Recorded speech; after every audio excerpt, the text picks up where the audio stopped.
keluarga, dan sahabat-sahabatnya. Dewan juri yang saya hormati, sahabat dai yang baik hati. Di zaman milenial ini, ilmu pengetahuan semakin berkembang, teknologi semakin maju. Namun ada satu yang mengalami kemunduran, yaitu akhlak manusia.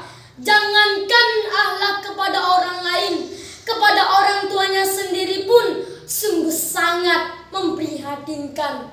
Disuruh malah menyuruh, tidak diberi izin, riaknya luar biasa, apalagi kalau tidak dikasih uang jajan. Na'udzubillah. Oleh karena itu, pada kesempatan yang baik ini, izinkan saya untuk menyampaikan sebuah pidato yang berjudul Adab kepada Orang Tua. Tidak dapat kita pungkiri bahwa orang tua kita telah berusaha sekuat tenaga mencurahkan kasih sayangnya dan mendidik anaknya agar kelak menjadi manusia yang berguna bagi bangsa, negara, dan agama. Agar kita tidak dicap sebagai anak yang durhaka, kita harus mengetahui dan menerapkan adab kepada orang tua. Bagaimana caranya? Mari kita simak bersama-sama. Yang pertama, berbuat baik dan menaati orang tua kita.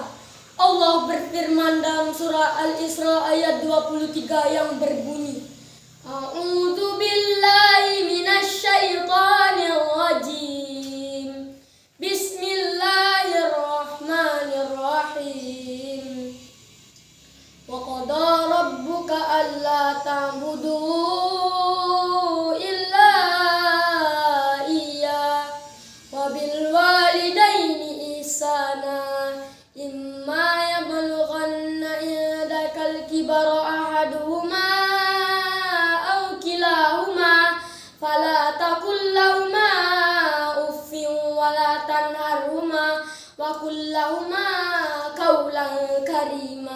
yang artinya, dan Tuhanmu telah memerintahkan supaya kamu jangan menyembah selain Dia, dan hendaklah kamu berbuat baik pada ibu bapakmu dengan sebaik-baiknya. Jika salah seorang di antara keduanya atau kedua-duanya sampai berumur lanjut dalam pemeliharaanmu, maka sekali-kali janganlah kamu berkata dan jangan sampai membentak mereka. Maka ucapkanlah kepada mereka perkataan yang mulia.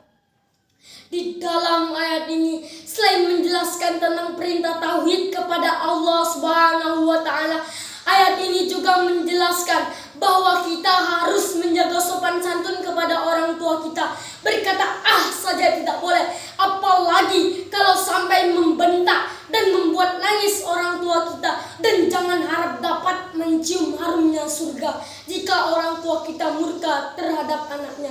Yang kedua, berusaha untuk tawadu di hadapan orang tua kita.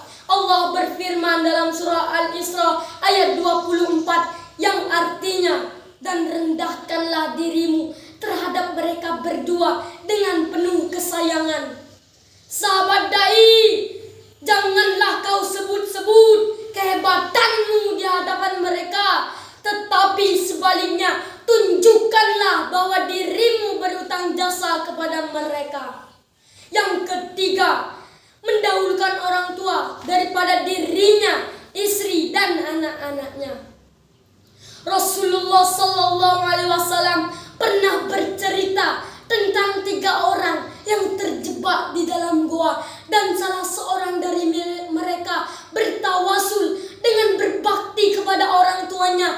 Bahkan ia sanggup bersabar, berdiri menunggu ibunya yang sedang tidur hingga terbit fajar, hanya untuk memberikan susu kepada orang tuanya dan mendahulukan orang tuanya dibanding istri dan anak-anaknya. Hadis riwayat Bukhari dan Muslim. Sahabat dai yang dirahmati Allah, demikianlah beberapa adab kita kepada orang tua kita. Intinya, kita harus memuliakan orang tua kita. Dan perlu diketahui juga bahwa ridho orang tua sebab terkabulnya doa kita kepada Allah Subhanahu wa Ta'ala. Dan Allah Subhanahu menjalaninya. Amin Allahumma amin. Sebelum saya akhiri, marilah kita bersama-sama mengangkat kedua tangan kita untuk berdoa supaya Allah Subhanahu wa taala senantiasa menyayangi kedua orang tua kita. Bismillahirrahmanirrahim. Rabbighfirli wa liwalidayya warhamhuma kama rabbayani shaghira. Ya Allah, ampunilah dosa kami dan dosa kedua orang tua kami, dan sayangilah mereka seperti mereka menyayangi di waktu kecil. Amin ya rabbal alamin. Demikian yang dapat saya sampaikan. Mohon maaf jika ada perkataan yang tidak berkenan, dan semua kebaikan dan kesalahan itu datangnya dari saya pribadi, manusia yang hilaf. Wabillahi taufiq wal hidayah. Wassalamualaikum warahmatullahi wabarakatuh.